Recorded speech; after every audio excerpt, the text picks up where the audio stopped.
This is Chronicle on WCVB Channel 5. Can't sleep? Never get enough. What helps? This specially designed light bulb. Start using in like 2 hours, maybe before you go to bed. What might help?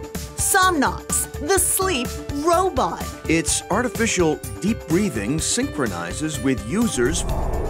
Deb Pratt can get to sleep, but not only is she sleepwalking, she's sleep eating. I'll wake up the next morning and find a whole sleeve of cookies gone. I would never do that awake. Plus, control your dreams. The power of lucid dreaming. You can, in fact, start to alter the content of the dream. A good night's sleep, next on Chronicle. Good evening. Sleep is a fickle friend. One night your head hits the pillow and you're out like a light. The next night you're tossing and turning till sunrise. In the next 30 minutes, you may find a solution to those sleepless nights, and you'll certainly find that you're not alone.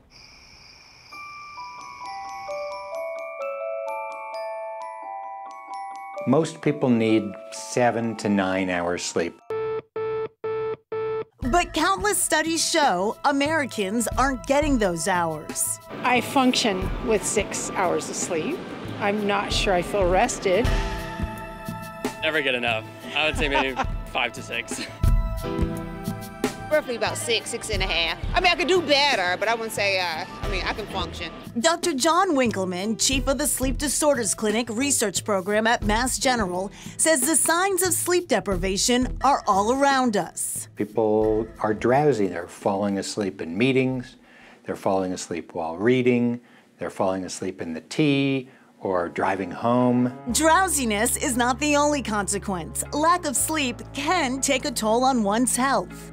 Mood disorders like depression, high blood pressure, increased risk of diabetes, and increased risk of cardiovascular disease like heart attacks or stroke.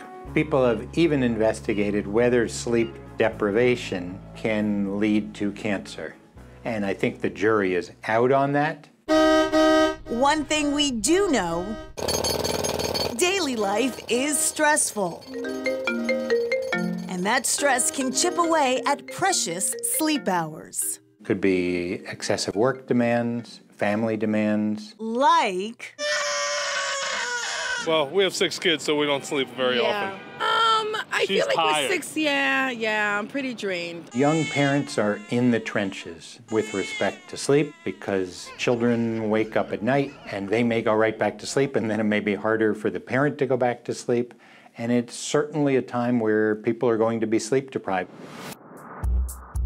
Also sleep challenged? Shift workers. Well, I'm a nurse, so it kind of depends on whether I'm working or not. I would say it can affect your work for sure. Like I would say on days like on my third 12, I don't perform as strong as I would on my first, shift of the week.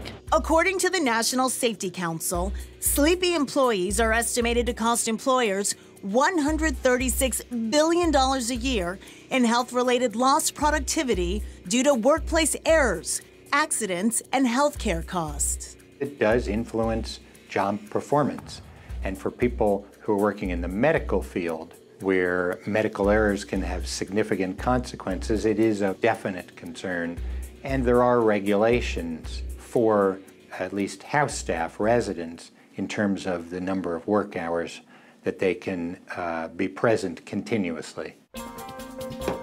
News Center 5's eye-opener co-anchor Antoinette Antonio has no problem waking up at 2 a.m. Bedtime is another story.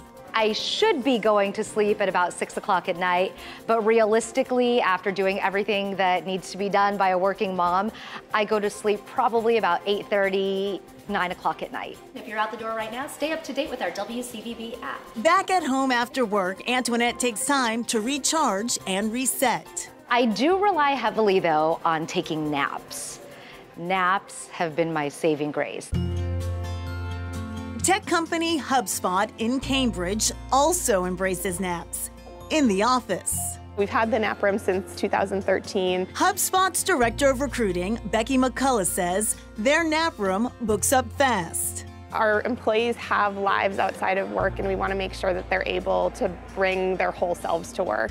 We have people who have long commutes. We have people who might have just come off a red-eye flight, or maybe they were prepping all night for a big presentation. Whatever it is, they might be tired during the day, and so we want to give them a place to be able to relax and recharge. HubSpot employee Ron DaCosta interrupted a nap to talk with us. So my sleep schedule is really limited, especially with the commute. I will just go over here to the nap room during my lunch hour and just take a quick half-hour nap if I ever have to catch up on some sleep.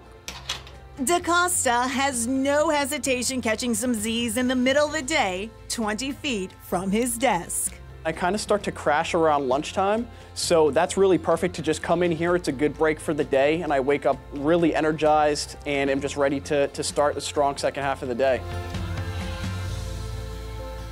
And as for sleep distractions, Dr. Winkleman says what we've heard from a lot of other people, which is keep the cell phones out of the bedroom. Yeah, he says move that into another room or keep it far away from your night table. He does suggest grab a good book before going to bed that cancels out the noise from the outside world. But I'm guilty of putting that cell phone near my bed. I think most of us are. Well, we have children too, so that's part of it. Good. Sleepwalking can have frightening consequences. Take a look. She walked 9 miles in her sleep.